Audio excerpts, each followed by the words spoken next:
ఆయన అందించమని కోరుతూ ఈ ప్రార్థన యేసుక్రీస్తు వారి పేరిట సమర్పిస్తున్నాము తండ్రి. ఆమేన్. దయచేసి కూర్చోండి. జయశాలి బైబిల్ రీసెర్చ్ సెంటర్ క్రీస్తు సంఘం తాళ్ళూరు వారి ఆధ్వర్యంలో మాధవరంలో ఒకరోజు క్రీస్తు సువార్త సభకి విచ్చేసిన మీ అందరికీ క్రీస్తు నామములో శుభములు మీకు తెలియజేస్తున్నాను. చాలా భారముతో ఈ కార్యక్రమాన్ని ఏర్పాటు చేశారు ప్రియులు.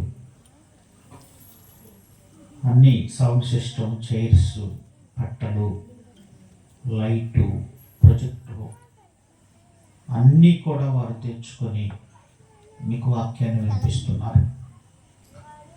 సువార్త కార్యక్రమాలు నానాటికి తగ్గిపోతున్నాయి ఈ రోజుల్లో. అన్ని ప్రాంతాలకు వెళ్ళి సువార్తను ప్రకటించాలన్న మంచి మనస్సుతో ఒక బాధ్యత కలిగి తాళ్ళూరులో ఉన్న క్రీస్తు సంఘపు వారు వేల రూపాయలు ఖర్చు చేసి ఈ సువార్త కార్యక్రమాలు జరిగిస్తున్నారు. ప్రియులారా, మరి మొదటి సందేశంలో తమ్ముడు సత్యబాబు చాలా చక్కగా మంచి విషయాన్ని జ్ఞాపకం చేశాడు. ఇక మన ముందున్న ఒక చక్కటి అంశం, నేను ఏం బోధిస్తున్నాను అన్న సంగతి పాంప్లెట్ రూపంలో మీకు తెలియజేశారు. మానవుని ముగింపు ఎలా ఉండాలి, ఎలా ఉంటే మేలు జరుగుతుందో అన్న ఒక చక్కటి సందేశం. ప్రియులారా, ఈరోజు క్రైస్తవులు అనుకున్న వారిలో చాలామంది దేవునికి దూరంగానే బ్రతుకుతున్నారు. అదే ఈరోజు రాత్రి ఇదే స్థలములో వేరే ప్రోగ్రాము కానీ జరిగి ఉంటే, పాట కచేరీ కానీ అలాగే మరొకటి కానీ ఈ ప్రాంతం అంతా నిండిపోతుంది. కానీ దేవుని సువార్త సభ అనగానే ప్రజలు ఇష్టపడటం లేదు. దేవుని మాటలు వినాలన్న మనసు లేని వారై ఈరోజు బ్రతుకుతున్నారు. మీరైతే దేవుని మాటలు వినాలని మంచి మనస్సుతో వచ్చి కూర్చున్నారు. అందుకే దేవుడు కూడా ఈ మాటలు మీకు వినిపిస్తున్నాడు. ఇప్పుడు కూడా ఒక గుర్తు పెట్టుకోండి, ఈ జీవితాన్ని ప్రసాదించింది దేవుడు. దేవుడే కానీ ఈ జీవితాన్ని ప్రసాదించకపోతే ఈ జీవితాన్ని మనకు ఎవ్వరూ ఇవ్వలేరు. అలాంటి దేవుని మాటలు వినటానికి రాలేని మనసు మనిషికి వచ్చింది అంటే అది మంచిది కాదు. ఎందుకు ఈ మాట అంటున్నానంటే, ఈ జీవితాన్ని ప్రసాదించిన దేవుడు ముగింపు కూడా పలికాడు. ముగింపు అనగా మరణం. దేవుడు మనకు మరణ శాసనాన్ని కూడా రాశాడు. ఒకరోజు ఈ లోకాన్ని విడిచిపెట్టి వెళ్ళిపోవాలి. ఇక్కడ ఆలోచించవలసిన విషయం ఏంటంటే, మనం మరణించిన తర్వాత కూడా ఉంటాం. మనము మరణించిన తర్వాత కూడా ఉంటాం. ఇదంతా కూడా మరణించిన తర్వాత ఉండబోయే జీవితానికి సంబంధించిన విషయాలు. ఇవన్నీ కూడా భూమి మీద దేవుడిచ్చిన 60-70 ఏళ్ల జీవితం గురించి ఎలా బ్రతకాలో, అంటే భూమి మీద శరీరానికి సంబంధించిన జీవితాన్ని ఎలా గడపాలో అన్న విషయాల గురించి చెప్పటం లేదు. ఈ జీవితం ముగిసిన తర్వాత ఉండబోయే జీవితం గురించి చెప్పే సంగతులే దేవుని మాటలు. అందుకే దాని గురించి ఈరోజు మనం వినబోతున్నాం. ప్రియులారా, మానవుని ముగింపు. ఈ సృష్టిలో మన కళ్ళ ముందు ఉన్న ఎన్నో చెట్లు ఉన్నాయి, ఎన్నో పక్షులు ఉన్నాయి, ఎన్నో జంతువులు ఉన్నాయి. వాటికి ప్రారంభం ఉంది, ముగింపు ఉంది. అంతేనా? ప్రారంభం ఉంది, ముగింపు ఉంది. ఈ సృష్టిలో మన జన్మ శ్రేష్టమైనది. మనకు కూడా ఏముంది? ప్రారంభం ఉంది, ముగింపు ఉంది. బాగా వినండి, ఎక్కువసేపు మిమ్మల్ని కూర్చోబెట్టకుండా తక్కువ సమయంలో ఒక మంచి విషయాన్ని మీకు చెప్పడానికి సిద్ధపడ్డాను. మనకు కూడా ప్రారంభం ఉంది, ముగింపు ఉంది. ప్రారంభం మన చేతుల్లో లేదు. మళ్ళా చెప్తాను, ప్రారంభం మన చేతుల్లో లేదు, కానీ ముగింపు మాత్రం మన చేతుల్లోనే ఉంది. మీకు అర్థమైందో లేదో మళ్ళా చెప్తాను అన్నమాట. ప్రారంభం, మన పుట్టుక మన చేతుల్లో లేదు. మనం పుట్టిన తర్వాత ఆయుష్కాలం ముందు చూశారు, ఇది మన చేతుల్లో పెట్టాడు దేవుడు. ఈ ఆయుష్కాలాన్ని ఎలా గడపాలో అన్నది మన చేతుల్లో పెట్టాడు. ముగింపు మన చేతుల్లో ఉంది. ఎలా ముగించుకుంటే మనకు మేలు జరుగుతుందో, మనకు క్షేమం ఉంటుందో అన్న దాని గురించి మనం ఆలోచించాలి. 60-70 ఏళ్ళ జీవిత కాలం మన చేతుల్లో పెట్టిన దేవుడు చూస్తున్నాడు మన జీవితాన్ని. ఎలా గడుపుతున్నారు ఈ మనుషులు, ఎలా ముగించుకుంటున్నారు తమ దినాలను అని చూస్తున్నాడు. ఎవరి జీవితాన్ని పరిశీలించినా దేవునికి దూరంగానే బ్రతుకుతున్న జీవితాలు కనపడుతున్నాయి. ఎవరి జీవితాన్ని ఆలోచించినా దేవుని ఆలోచనలు ఎరుగని వారుగా, తమ కొరకే ఆలోచించుకొని బ్రతుకుతున్న వారుగా కనపడుతున్నారు. అందుకే ఇలాంటి టైంలో దేవుడు ఒక ఆలోచన చేసి నా పిల్లలకి తమ జీవితాల గురించి చెప్పాలి అనుకున్నాడు. అందుకే దేవుడు బైబిల్లో అనేకమైన మాటలు రాయించాడు. అమ్మ వినాలమ్మా, ఎవరిని చూడకండి దయచేసి. దేని గురించి ఆలోచించకండి, కేవలం వినబడుతున్న వాక్యం గురించి ఆలోచించండి. అందుకే ఏ ఒక్కరి ఆలోచనలు చూసినా అందరి ఆలోచనలు కూడా వేరువేరుగా ఆలోచిస్తున్నారు. అందుకే నా పిల్లలకు చెప్పాలనుకున్నాడు. అందుకే ఒక చక్కటి బైబుల్ని మన కొరకు రాయించాడు. దానికి ఒక భక్తుడు తన ముగింపు గురించి ఆలోచిస్తున్నాడు. ఒకసారి ఆ మాటను చూడండి. కీర్తన గ్రంథం 39వ అధ్యాయం 3వ వచనం. దయచేసి బైబిల్ ఉన్న వారు అందరూ చూడండి. బైబిల్ లేని వారు మాటలు చాలా జాగ్రత్తగా వినండి. కీర్తన గ్రంథము, కీర్తనకారుడు దావీదు మహారాజు దేవుని యందు భయభక్తులు కలిగిన వాడు, యథార్థవంతుడు, దేవుని ఇష్టానుసారుడైన మనుష్యుడు. తన ముగింపు గురించి ఆలోచిస్తున్నాడు. ఏమని మాట్లాడుతున్నాడు? 3వ వచనంలో, నా గుండె నాలో మండుచుండెను, నేను వాక్యము ధ్యానించుచుండగా మంట పుట్టెను. ఎవడు దేవుడిచ్చిన ధర్మశాస్త్రాన్ని ధ్యానిస్తున్నప్పుడు మంట పుట్టిందట ఆయనకి. సాధారణంగా మనకు కూడా మంట పడుతుంది. ఎక్కడ? గుండెల్లో, కడుపులో. దేనివల్ల?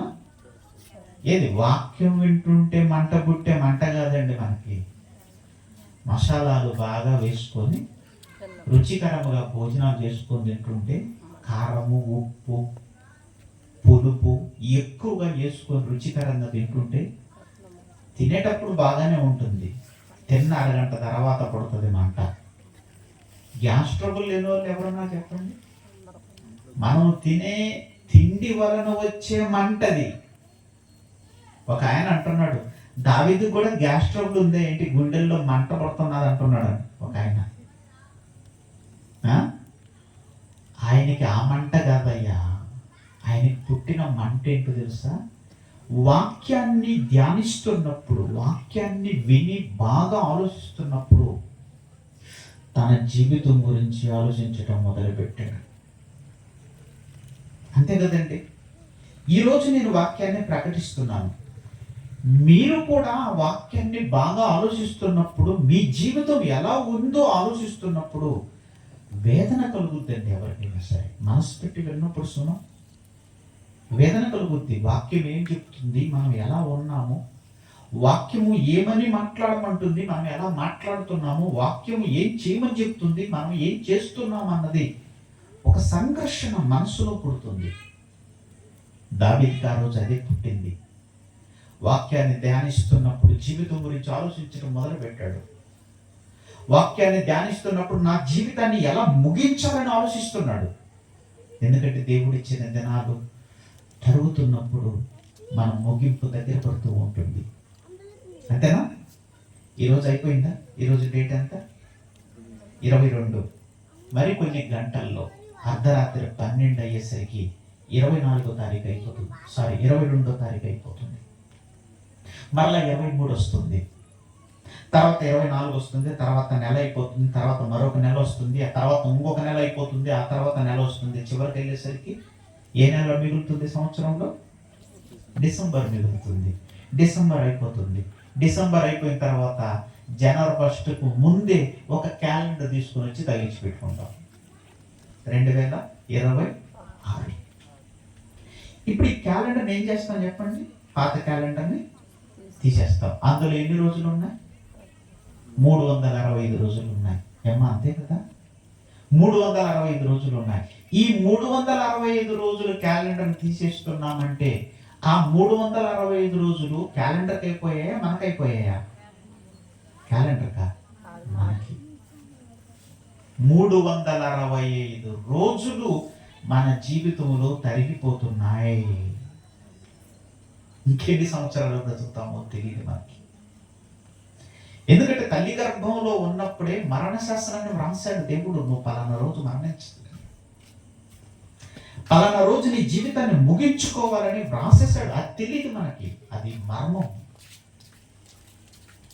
అందుకే రోజులు గడుస్తున్న కొద్దీ మనం ఈ లోకాన్ని విడిచిపెట్టే ఘడియలు ఆసన్నమవుతున్న సందర్భాలలో మనకైతే ఏ భయము లేదు, కానీ దావీదుకు మాత్రం భయం పట్టుకుంది. దావీదు గారికి భయం పట్టుకుంది. వాక్యాన్ని వింటున్నప్పుడు తన జీవితం గురించి ఆలోచించాడు. ఎలా ముగించుకోవాలి, ఎలా ముగించుకోవాలి, ఎలా ముగించుకుంటే మనకు మేలు జరుగుతుంది, ఎలా ముగించుకోవాలో మనిషికి తెలియదండి. మనిషికి తెలియదు. నిజం చెప్పండి, మనిషికి తెలుసా ఎలా ముగించుకోవాలో? మనిషికి తెలుసా? ఎలా ముగించుకుంటున్నారు ఒకసారి ఆలోచించండి. ఎలా ముగించుకుంటున్నారు మనుషులందరూ? మన వాళ్ళందరూ చనిపోయారు కదా, వాళ్ళందరినీ శ్మశానంలో పెట్టొచ్చాం కదా. వాళ్ళు ఎలా ముగించుకున్నారు జీవితాన్ని? ఎలా ముగించుకున్నారు? చిన్నప్పుడు తల్లిదండ్రులు స్కూల్కి పంపిస్తే స్కూల్కి వెళ్ళారు, చదువుకున్నారు. ఆ తర్వాత పెరిగి పెద్దవాడైన తర్వాత తల్లిదండ్రులు పెళ్లి చేశారు. అంతేనా? మనిషి జీవితంలో ప్రాముఖ్యమైన సందర్భాలు ఇవన్నీ కూడా. పెళ్లి చేశాడు, పెళ్లి చేసిన తర్వాత పిల్లల్ని కన్నారు, ఒక పెద్ద కుటుంబం అయింది. ఆ పిల్లల కోసం పని చేసుకుంటూ వెళ్ళిపోతున్నారు తల్లిదండ్రులు ఇద్దరు కూడా. అలా పని చేసుకుంటూ వెళ్ళిపోతున్నప్పుడు ఆ పిల్లలు కూడా పెద్దవాళ్ళు అయ్యారు, వాళ్ళకు కూడా పెళ్లి చేశారు. మన వాళ్ళు మనవరాళ్ళ సంతతి. ఈలోపు వృద్ధాప్యం వచ్చేసింది. ఈలోపు వృద్ధాప్యం వచ్చేసింది. దేవుడిచ్చిన ఆయుష్కాలం అయిపోయింది. ఒకరోజు మరణించాడు. మరణించగానే శ్మశానంలో పెట్టేసాం మనం. ఎలా ముగిసింది జీవితం అంటే తన కొరకు బ్రతకడానికి ముగిసిపోయింది. తన కుటుంబం కొరకు చాకిరీ చేసి కష్టపడి పనిచేసి సంపాదించడానికి ముగిసిపోయింది. అలా అయితే నీకు ఎలా మేలు జరుగుతుంది? అలా అయితే నీకు పరలోకం ఎలా వస్తుంది చెప్పండి? నీ పని నువ్వు చేసుకొని నీ కుటుంబం కోసం నువ్వు బ్రతికి నీ జీవితాన్ని ముగిస్తే నీకు పరలోకం ఇస్తానని దేవుడు ఏం చెప్పలేదే. దేవుడు ఏం చెప్పలేదు. అలా అయితే అందరం కూడా ఎవరి పనుల్లో చేసుకొని ముగించుకొని పరలోకానికి వెళ్ళిపోతాం. కానీ బైబిల్లో అది ఎక్కడ లేదు. ఎలా ముగించుకుంటున్నారు ఈ మనుషులు తమ జీవితాలను అంటే తన కోసం బ్రతకటానికి, తన కుటుంబం కోసం బ్రతకటానికి తన జీవిత కాలం అంతా ముగించుకుంటున్నాడు. అలా అయితే నీకు క్షేమం కాదు. అది ఆలోచించాడండి దావీదు గారు. అది ఆలోచించాడు దావీదు గారు. అయ్యో, నా జీవితం ముగిసే సమయం ఆసన్నం అవుతుంది, ఎలా ముగించుకోవాలి అని అడుగుతున్నాడండి దేవుణ్ణి. క్రింది చదవండి, 4వ వచనం. అప్పుడు నేను ఈ మాట నోరారా పలికి తిని, యెహోవా నా అంతం ఎట్లుండునది,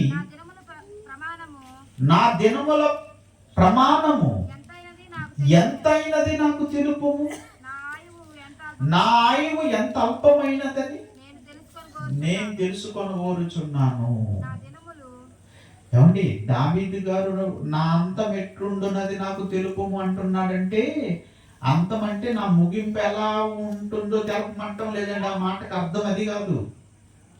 అంటే నేను తిరుగుతూ తిరుగుతూ చచ్చిపోతానా, నేను మంచాన పడి చచ్చిపోతానా, అది అడగటం లేదు.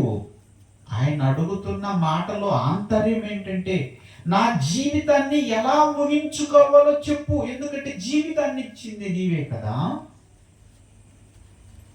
జీవితాన్ని ఇచ్చింది నీవే. ఆ జీవితాన్ని నేను ఎలా ముగించాలి ప్రభువా, ఎలా ముగించాలి తండ్రి అని అడుగుతున్నాడండి. నిజంగా ఈ విధంగా ఆలోచించి, ఈ విధమైన ఆలోచనలతో దేవుణ్ణి కానీ అడిగితేనండి, నిజంగా మన జీవితాన్ని ఎలా ముగించుకోవాలో చెప్తాడండి. అందుకే మన జీవితం ప్రారంభం మన చేతుల్లో లేదు, ముగింపు మాత్రం మన చేతుల్లోనే ఉంది.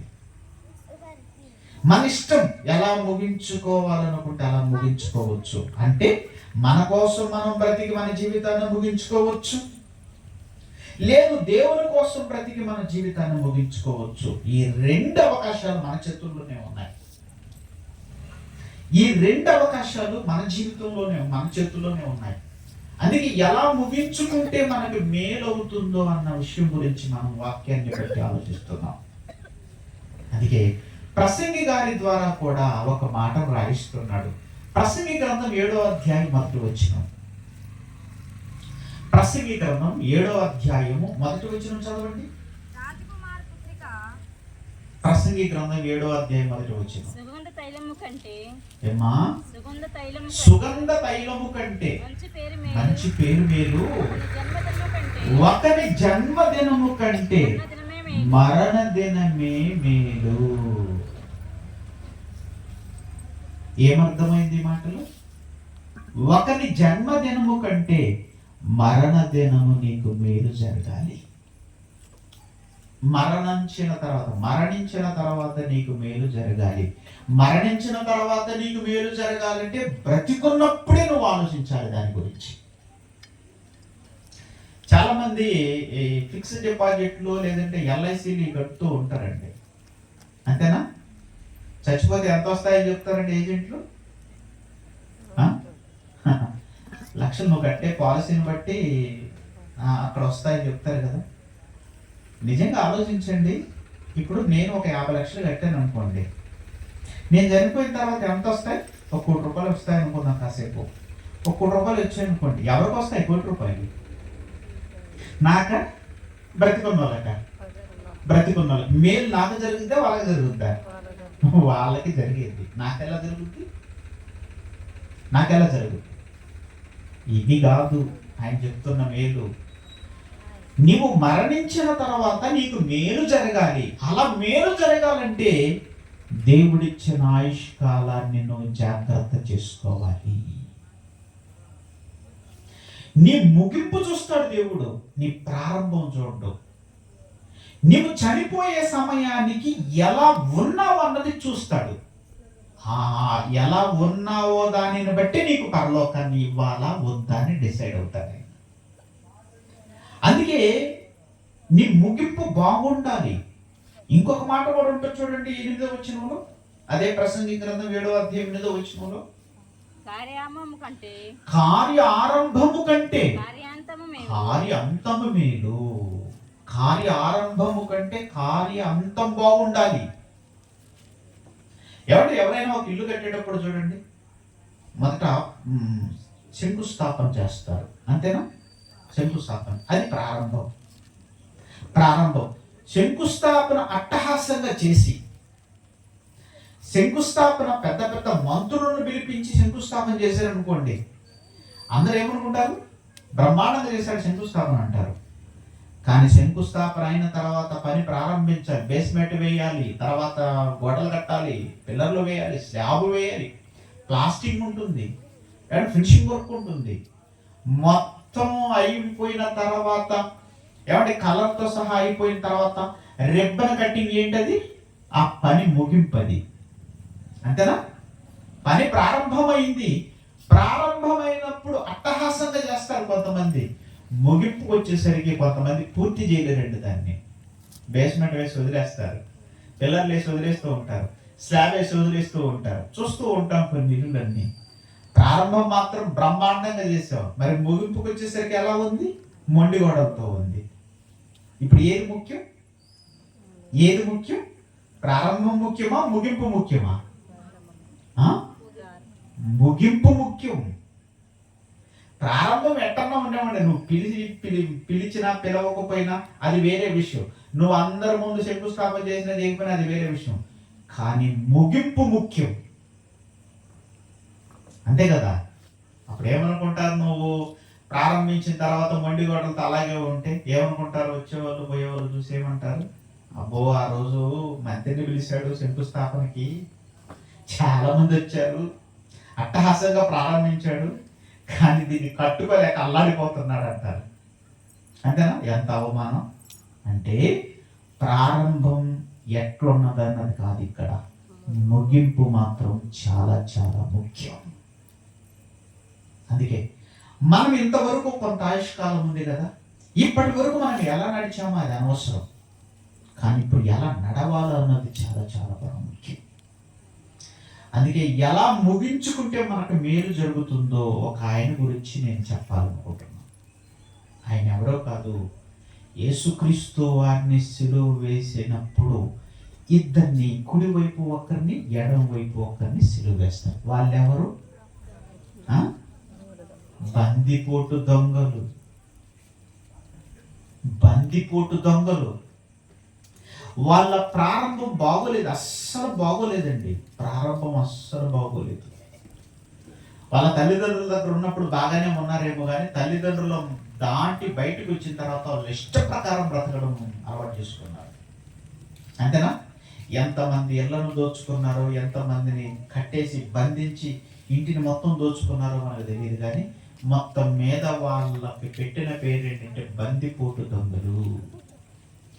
ప్రకాశం డిస్టిక్లో ఉన్న స్టూవర్ట్పురం అనగానే ఎవరు గుర్తుకొస్తారు మనకి?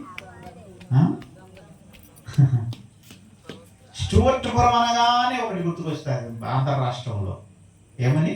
దొంగలు. నిజంగాండి, ఆ స్టూవర్ట్పురంలో గతంలో గజ దొంగలు ఉండేవాళ్ళు. వాళ్ళ టాలెంట్ ఏంటంటే, ఈ రోజు మీ ఇంటికి దొంగతనం వస్తా ఉన్నాము అని చెప్పి దొంగతనం చేసేవారు. అంత టాలెంట్ పర్సన్. దేంట్లో? దొంగతనం చేయటంలో. అలాంటి వారిలో వీళ్ళిద్దరు కూడా. అంతేనా? అలాంటి వారిలో వీళ్ళిద్దరు కూడా సామాన్యులు కాదు. యేసుక్రీస్తు వారిని సిలువ వేసినప్పుడు వాళ్ళను కూడా సిలువ వేశారు. ఫస్ట్లో ఇద్దరు నిందించారు. ఇద్దరు నిందించారా? యేసు ప్రభుని ఇద్దరు నిందించారు. కానీ కొన్ని గంటల తర్వాత యేసుక్రీస్తు వారు మాట్లాడిన మాటలను బట్టి ఒక్కడు మాత్రం మారిపోయాడండి. ఒకడు మాత్రం మారిపోయాడు. చూడండి, కొన్ని గంటల్లో సాయంత్రానికి వాళ్ళు చచ్చిపోవాలి. బ్రతికున్నా చంపేస్తారు. బ్రతికున్న సిలువ పైన బ్రతికున్నా చంపేస్తారు. ఎందుకంటే మరుసటి దినం ఏంటి? విశ్రాంతి దినం. విశ్రాంతి దినమున సిలువ పైన వీళ్ళు వేలాడుతూ ఉండకూడదు. బ్రతికున్న వాళ్ళ ఎముకలు విరగదీసి చంపేసి దించేస్తారు. ఈ క్రమంలో సాయంత్రానికి చచ్చిపోయే సమయంలో, సాయంత్రానికి వాళ్ళ జీవితం ముగిసిపోయే ఈ సమయంలో ఒకడిలో ఒక మార్పు వచ్చింది. ఎంత మార్పు తెలుసా? సంచలనం. సంచలనం. ఎందుకు ఈ మాట అంటున్నానంటే, ఏమంటే యేసుక్రీస్తు వారితో పాటు వారిని కూడా సిలువ వేశారు కదా. బాగా వినండి అమ్మా, యేసుక్రీస్తు వారితో పాటు వారిని కూడా సిలువ వేశారు కదా. ఇప్పుడు యేసుక్రీస్తు వారు మాట్లాడిన ఎన్ని మాటలు మాట్లాడాడు సిలువలో? 7 గంట ప్రసంగం చేశాడేమన్నా? లేదు కదా. 1 గంట ప్రసంగం ఏమన్నా చేశాడా దొంగలకి? లేదు. 7 మాటలు మాట్లాడాడు. ఆ మాటని కూడా మారుమనసు పొందాడండి. బా, మనం ఉన్నాం. ఎన్నిసార్లు వింటాం వాక్యం? చిన్నప్పటి నుంచి ఇప్పటి వరకు వింటూనే ఉన్నాం. ఎన్ని ప్రసంగాలు, ఎంతమంది వచ్చి బోధించుంటారు. మనం మారామా? నిజం చెప్పడం, మనం మారామా? దొంగలాగా మారలేదండి. మనం దొంగ మారినంతగా మారలేదండి మనం. వాడు నిజముగా మారిపోయాడండి, నిజముగా హృదయపూర్వకంగా మారిపోయాడండి వాడు. నిజంగా కొన్ని గంటల తర్వాత వాడి జీవితం ముగిసిపోబోతుంది. కొన్ని గంటల తర్వాత ముగిసిన తర్వాత వాడి జీవితాన్ని బట్టి నరకానికి వెళ్ళిపోయే పరిస్థితి వాడిది. అంతేనా కదా? దొంగండి వాడు, దోచుకున్నాడు. బైబిల్లో 10 ఆజ్ఞల్లో ఒకటి ఉంటుంది, ఏమని? నీ పొరుగు అని దేనిని దోచుకోకూడదు, దొంగతనం చేయకూడదు అని ఉంటుంది. దొంగతనం చేయకూడదు అని ఉంటుంది. ఆజ్ఞ అతిక్రమించి పాపం చేసిన వాడు కానీ చనిపోతే నరకానికి వెళ్ళిపోయే పరిస్థితుల్లో ఉన్నవాడు యేసుక్రీస్తు వారు మాటలాడిన 7 మాటలు విని వాడు మారు మనస్సు పొందాడండి. వాడు ముగింపులేకొచ్చాడు. ముగింపులో వాడు మారు మనస్సు పొందాడు అంటే మా అద్భుతం. వయసు ఎంత ఉండొచ్చు? సుమారు 30 ఏళ్ళు ఉంటాయి వాడికి, అంచనా వేద్దామండి. 30 ఏళ్ళు ఉండొచ్చు అనుకుంటున్నాను నేను. వాడికి వయసు 30 ఏళ్ళు ఉండొచ్చు. 30 సంవత్సరాల కాలం అంతా కూడా వాడు చెడు తిరుగుతూనే ఉన్నాడు. కానీ 30వ సంవత్సరంలో చివరి దినానికి వచ్చేసరికి ముగిసిపోయే ఘడియల్లో వాడు మారు మనసు పొందాడు. అసలు ఎంత ఆశ్చర్యం అంటే అంత ఆశ్చర్యం. 30 సంవత్సరాల కాలం అంతా దేవునికి విరోధంగా బ్రతికాడు, దొంగతనాలు చేశాడు, ఏమేమి చేశాడో. వాడి జీవితం అంతా కూడా చీకటిమయం, వాడి జీవితం అంతా కూడా పాపమయమైపోయింది, మలినమైపోయింది. వాడు చస్తే నరకానికి వెళ్ళిపోయే పరిస్థితుల్లో ఉన్నాడు. శిలువ మీద వేలాడుతున్నాడు. కొన్ని గంటల్లో చస్తాడు. ఆ చచ్చే ముందు మారాడండి వాడు. నిజంగా అండి, వాడి మార్పు సంచలనం. వాడు మారినట్లుగా ఎవరు మారలేదు. ఆ దొంగ మారినట్లుగా ఎవరు మారలేదు అసలు. అందుకే ముగింపు వచ్చేసరికి వాడి మార్పు మహా అద్భుతం.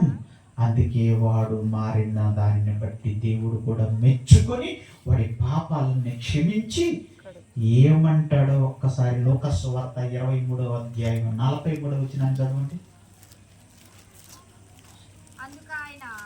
లూకాసు వార్త 23వ అధ్యాయం 43వ వచనం. అందుకాయన, యేసు ప్రభు మాట్లాడుతున్నాడు వాడితో, ఏమని? అందుకాయన వానితో, నేడు నీవు నాతో కూడా. ఎందుకంటే సాయంత్రానికి నువ్వు బ్రతికున్నా చంపేస్తారు, మిమ్మల్ని చంపితే చచ్చిపోతారు, నేను మీకంటే ముందు చచ్చిపోతాను. అంతేనా? సైనికులు వచ్చి, బంట్రవంతులు వచ్చి ఆయన్ని చంపకముందు చచ్చిపోతాడు యేసు ప్రభు. కానీ వీళ్ళ ఎముకలు ఎరగదీస్తారు. ఆ సందర్భం చదివితే వీళ్ళ ఎముకలు ఎరగదీస్తారు, చంపేస్తారు. ఆయన ఏమంటున్నాడు తెలుసా? ఒకడితోనే సుమ, ఇద్దరితో కాదు, ఒకడితోనే. అవతల వాడితే ఎందుకని లేదు? వాడు మారలేదు. చూడండి, వాడి ముగింపు చూడండి, వీడి ముగింపు చూడండి. ఇద్దరు ముగింపు ఒకేసారి ముగిసిపోబోతుంది. ఒకడి ముగింపు ఎలా ఉందో, మరొకటి ముగింపు ఎలా ఉందో చూడండి. ఒక్కడితోనే మాట్లాడుతున్నాడు యేసు ప్రభు, ఒక్కడితోనే మాట్లాడుతున్నాడు. ఏమని? నేడు నీవు, మీరు కాదు. మీరు అంటే ఇద్దరు, నీవు అంటే ఒక్కడే. నేడు నీవు నాతో కూడా పరదైసులో ఉందువు.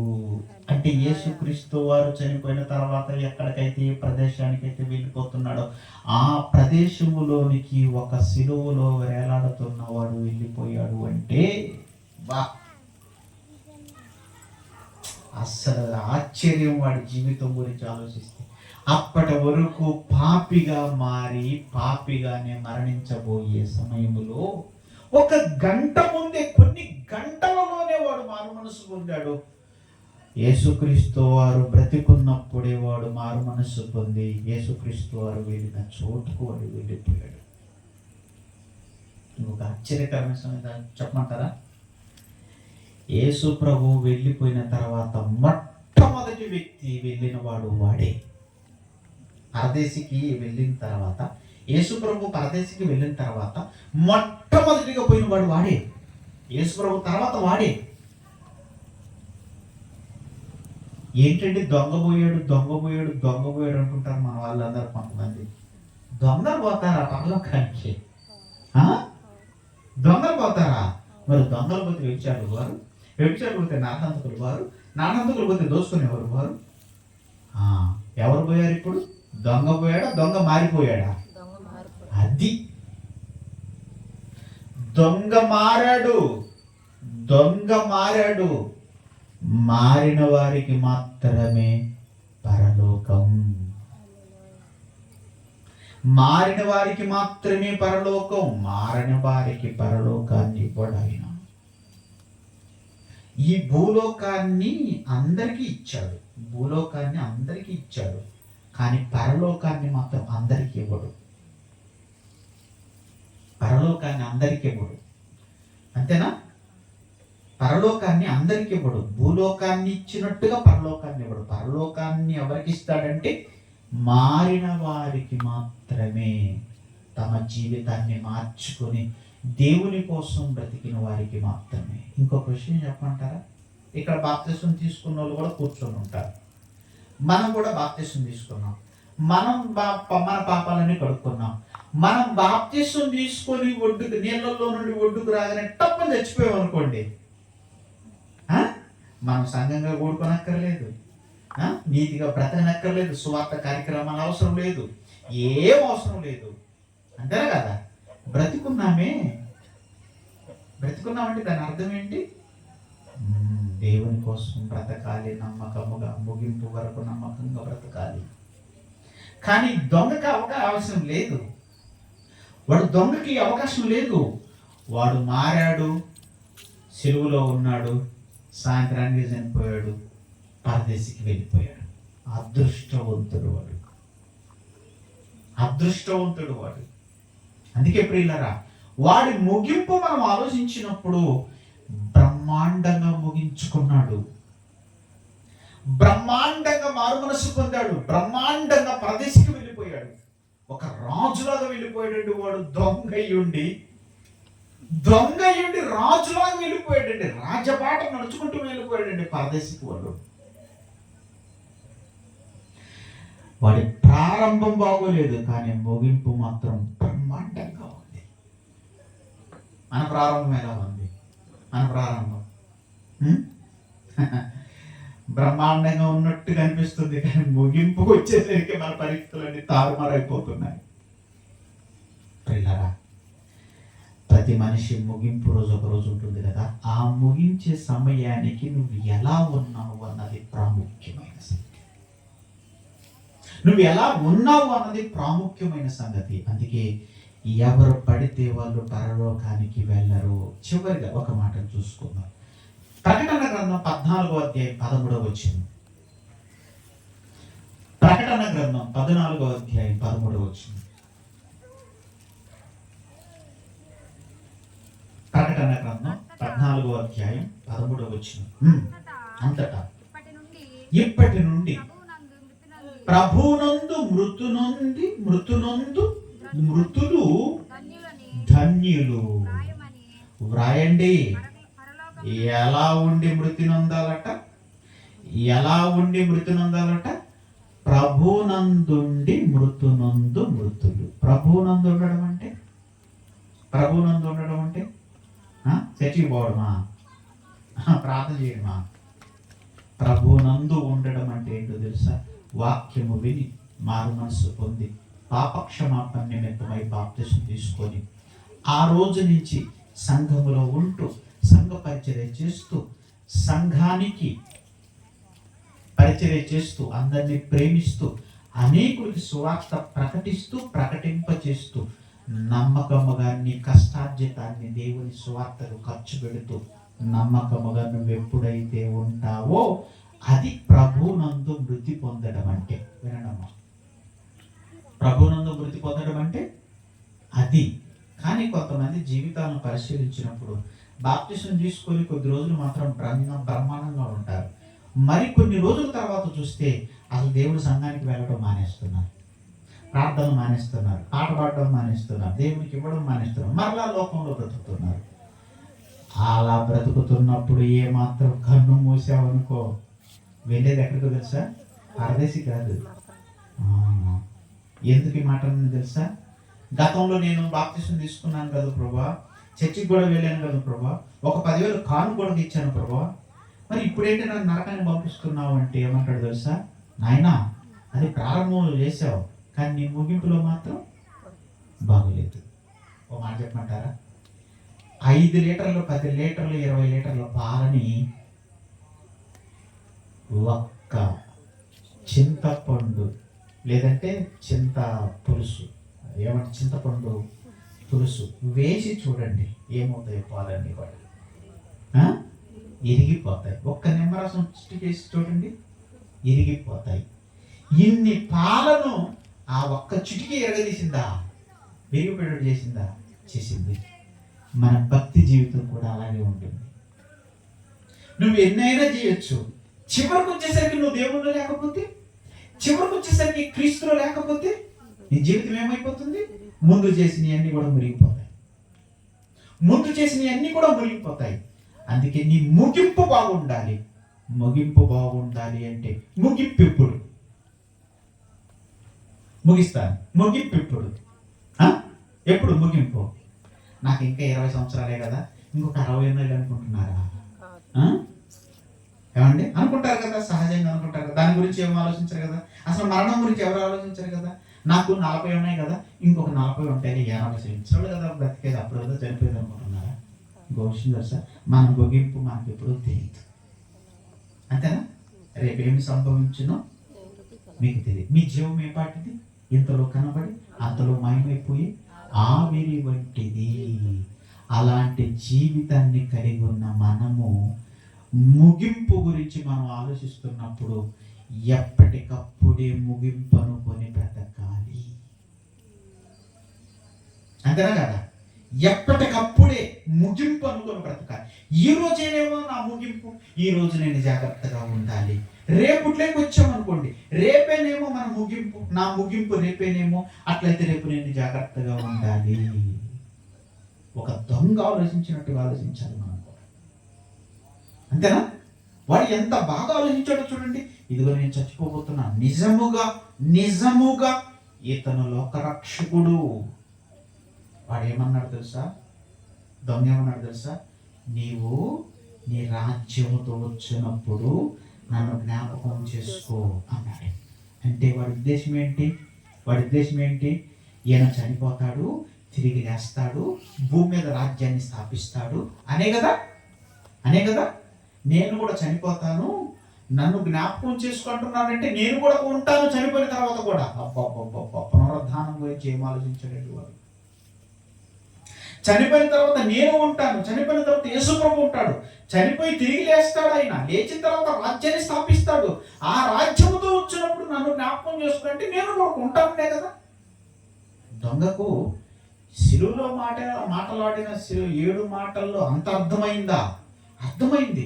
అందుకే వాడు నిజముగా మారు మనసు పొందింది. మనకు గంటల ప్రసంగాలు చేసినా మనకు మాత్రం అర్థం కావట్లేదు. ఎప్పుడు ముగిస్తారు, ఇంటికి పోయి ఒక మొత్తం దీన్ని పడుకుందాం అనుకుంటున్నాం, లేట్ అయిపోయింది, రేపు ఉదయాన్నే పనికి వెళ్ళాలనుకుంటున్నాం, ఈ ఆలోచనతో మనం ఉన్నాం. కానీ ఈరోజే ముగిస్తే మన జీవితం, నీ పనులన్నీ ఏమైపోతాయి, నీ కుటుంబం అంతా ఏమైపోతుంది, నువ్వు సంపాదించిన ఆస్తి అంతా ఏమైపోతుంది చెప్పండి. అందుకే ఎప్పటికప్పుడు ఈ రోజే అనుకోవాలి. అలా అనుకుంటే మనం దేవుని యందు భయభక్తుల్లో కలిగి బ్రతకగలం. అలా కాకుండా ఇంకొక 20 సంవత్సరాలు ఉన్నాయి, ఎప్పుడోసారి మారు మనసు పొందొద్దులే అనుకుంటున్నారేమో. రేపేమి సంభవించునో మీకు తెలియదు. అందుకే మన ముగింపు క్రీస్తులో, దేవుని వాక్యములో ఉండి మనం మరణించాలి. అందుకేనండి మా ప్రయాసం అంతా కూడా, మా బాధ్యత స్వార్థ ప్రకటించాలి. కొందరినైనా వాక్యము చేత ఆలోచింప చేయాలి, కొన్ని ఆత్మలైనా రక్షణలోనికి నడిపించాలి, కొందరినైనా దేవుని వైపుకు మళ్లించాలన్న ఆలోచనతోనే ₹1000 ఖర్చు చేసి ఈ మాటలన్నీ వినిపిస్తున్నారు. కనుక మన ముగింపు బాగుండాలి, మనకు మేలు జరిగే విధముగా ఉండాలి. మన ముగింపు సరిగా లేదనుకో నరకానికి వెళ్ళిపోవాల్సి వస్తుంది. ధనవంతుని ఒక్కసారి గుర్తు చేసుకోండి. ధనవంతుణ్ణి అంతేనా, మనకు లాగానే భూమి మీద బ్రతికాడు, దేవుడు ఆయుష్కాలాన్ని ఇస్తే ఆయుష్కాలంలో వాడికి నచ్చినట్టుగా బ్రతికాడు, సుఖం అనుభవించాడు. ఆ తర్వాత ఒక రోజు ముగిసింది. ముగిసిన తర్వాత వాడి ముగింపు సరిగా లేదు కనుక వాడు ఎక్కడికి వెళ్ళిపోయాడు? నరకానికి వెళ్ళిపోయాడు. వాడు ఇప్పటికీ ఏడుస్తున్నాడు, ఇప్పటికీ కేకలు వేస్తున్నాడు, ఇప్పటికీ మంటలు ఆరడం లేదు. మంటలు ఎప్పటికీ ఆరవు. యుగ యుగాలు కాలుతూ ఉండవలసిందే, మాడుతూ ఉండవలసిందే, అరుస్తూ ఉండవలసిందే, పళ్ళు కొరుకుతూ ఉండవలసిందే.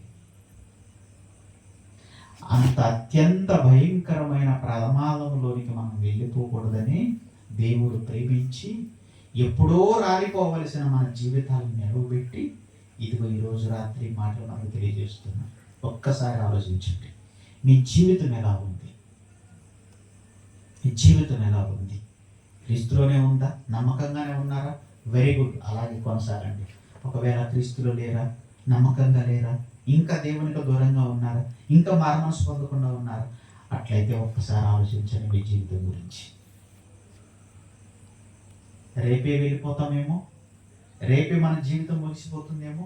ఏమండి, బాగా జబ్బు చేసింది అనుకోండి, డాక్టర్ దగ్గరికి వెళ్ళామనుకోండి, డాక్టర్ గారు పలానా రోజు చచ్చిపోతాం అన్నాడు అనుకోండి, మనకి ఎలాంటి ఆలోచనలు వస్తాయి చెప్పండి?